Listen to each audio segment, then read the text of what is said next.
દર્શક મિત્રો, ગુજરાત હાઈકોર્ટને ટૂંક સમયમાં વધુ એક ન્યાયાધીશ મળવાની પ્રક્રિયા આગળ વધી છે.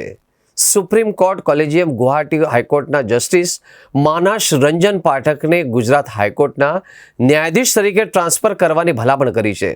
આ નિર્ણય ગુજરાતની ન્યાયિક પ્રણાલીએ એક મહત્વપૂર્ણ વિકાસ તરીકે જોવામાં આવી રહી છે.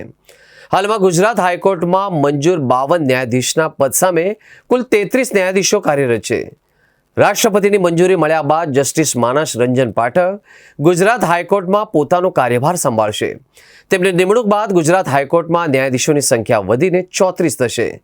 નવા ન્યાયાધીશના આગમનથી હાઈકોર્ટમાં પેન્ડિંગ કેસોનો ભાર ઘટાડવામાં અને ન્યાય વિતરણ પ્રણાલીને વધુ અસરકારક બનાવવામાં નોંધપાત્ર મદદ પણ મળશે તેવી અપેક્ષા રાખવામાં આવી રહી છે.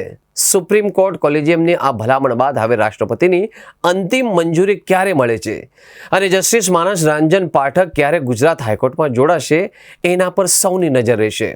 આ નિમણૂકથી ગુજરાતના ન્યાયતંત્રમાં કાર્યક્ષમતા વધશે અને નાગરિકોને ઝડપી ન્યાય પ્રાપ્ત થશે તેવી આશા છે.